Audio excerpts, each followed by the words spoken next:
Full-time employment stagnation. Let's have a look. Good evening, everyone. I'm Florian Heise, and welcome to another episode of Heise Says. I've got my evening stein of coffee, and I thought for this coffee break we'd have a look at this article written by Jason Murphy on news.com.au, looking at the bad news hidden in the good jobs data. And I don't think anyone who has watched any of my recent videos will be surprised at what the bad news is. It's regarding, well, the sharp increase in part-time employment compared to full-time employment. We have a look at just, I'll bring up my favorite wage growth predictions chart from the RBA, guys. Wages aren't growing, and more people are also winding up in part-time employment. So let's have a look at this article. Guys, let me know if are you looking for work? Are you finding it? Are you finding part-time work? A lot of people are saying that this recent jump in job creation, which happened last month, is probably only to do with the Christmas rush in retail. Let me know if you agree with that or not. So, technically, unemployment fell slightly in November, but dig a little deeper and a concerning trend emerges, and it costs us all. So here he has the diagram which is showing from March 2019 to November 2019. Full-time employment is up 51,000. Part-time employment up is 116,000. And this is to do with, it's going to result in a lot more people underemployed. So, at this point, even a part-time job is better than nothing. And Jason's on the money there. Yes, it certainly is better than nothing. We all know Australia's economy is flat, with low wage growth and weak spending. But unemployment hasn't been too bad. And the issue with that is, I think it's the methodology that the ABS is using to determine the unemployment rate. If you compare it to Roy Morgan, 1 hour work, guys, within the period, it's ludicrous. It is just ludicrous. And we know why they have to do it. They're sticking to this methodology, so their data that they've previously taken, which is based on international methods, is comparable. If they suddenly change, maybe they need to do two unemployment rates, a unemployment rate and then a realistic unemployment rate, where you see how many hours work people has. And some people are suggesting this rate, the percentage of unemployed, is kind of useless too. We need to look at the number of hours worked, which is probably a more accurate indicator of the productivity of our economy and just how busy people are. And I think that's a good idea. So we saw that again in the latest data. Unemployment fell in November as the nation added a whopping 40,000 workers, seasonally adjusted. The unemployment rate fell from 5.3% to 5.2%. Pretty good, right? Don't know, Jason? Don't know. But when you zoom in on the 40,000 extra workers, you find something interesting. 36,000 of them are part-time. I wonder how many, does that part-time count casual or permanent part-time? Only 4,000 of the extra workers are full-time. Remember, this is seasonally adjusted data. It already adjusts to take into account the expected rush of Christmas casuals in the shopping and driving delivery vans. This rise in part-time workers is big. Okay. The part-timeification of Australia is, however, not just a Christmas phenomenon. Since March 2019, the number of part-time jobs added in Australia has boomed. We've added 2 part-time workers for every full-time worker.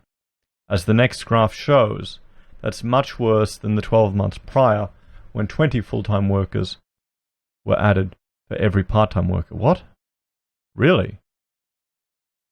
I wonder, does this account for gig economy people when they get off unemployment and wind up in the gig economy? Would you be considered part-time?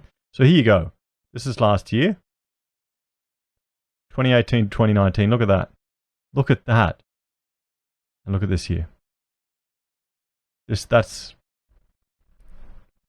tells you. That tells you everything, doesn't it? That tells you everything. The surprising thing about this situation is it hasn't caused a big ruckus. The share of people wanting more hours, i.e. the underemployment rate, has not changed much. Let's be clear. The underemployment rate is too high. It's 8.3%, but that's only up very slightly since March. It seems most people who get these part-time jobs are more or less happy with them. Are more part-time jobs a bad thing? The simple answer is yes. Part-time jobs are related to weaker economic growth. History tells us that when the economy is growing strongly, it adds more full-time workers. That quickly boosts wages and keeps us all happy. Well, from an employer's perspective, it's better to have one person on a project than two. Job sharing or two part-timers. We had a lot of part-timers in our business, because we had a lot of students we were training up to be architects. And we'd find there'd be so much rebriefing between people to take over jobs. It just got unrealistic. It was actually a drain. It cost us more. But the whole truth is more complex than that simple answer. Some people want part-time jobs. This is especially the case now that a huge proportion of workers are older, and a huge proportion are both working and raising children, both men and women. Women go looking for part-time jobs more often than men, but the number of men wanting part-time jobs is catching up slowly. Well, I think that's men starting to wake up to the reality that sometimes it's not worth killing yourself at work, is it? As the next graph shows, the number of men looking for part-time work has tripled in the last 35 years, while the number of women seeking part-time jobs has not quite doubled. Well, there you go. The female side of the force.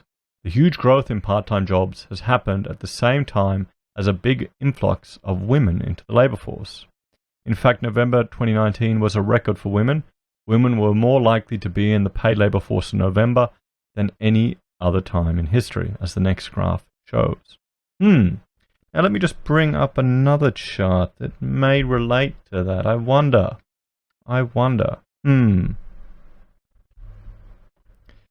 So women are also enjoying lower rates of unemployment.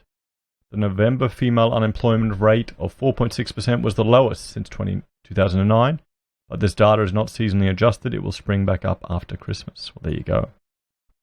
There is a connection here between the growth in part-time jobs and the growth of female employment.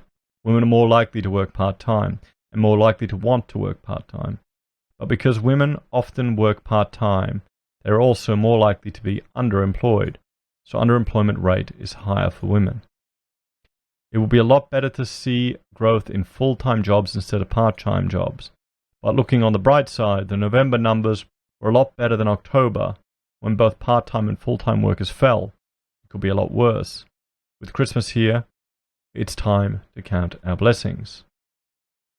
So here we have it. And I think the takeaway here is just looking at the overall timescale of the economy in the year. I mean, look at that shift, guys. What does that tell you? Well, businesses will put on part-time people. Or, here's another argument. Is this full-time jobs getting flipped to part-time jobs? Have you ever worked in a business where they've had to cut your hours, where you've had to go down to 2 days a week, 3 days a week to keep your job? It happened to Rachel. We had to do it a few years back. We had to, pull the guys' hours back to only 3 days a week. Or 4 days, I can't remember. But, could that be what it is? Full-time jobs degenerating into part-time jobs? Or is this people just don't have the confidence to take on full-time staff as they did in the past? Because they're concerned. I mean, if we look here, business confidence and business conditions are still not doing too well, guys.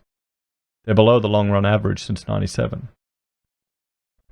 We've got consumer confidence as well as down.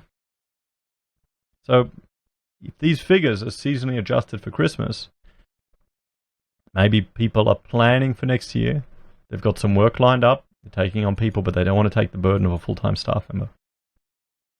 What do you think, guys? Where do you think this is headed? What do you think this drawing here is telling us for next year's economy for Australia? Thanks for watching. Please like, share and subscribe to the channel if you're a fan.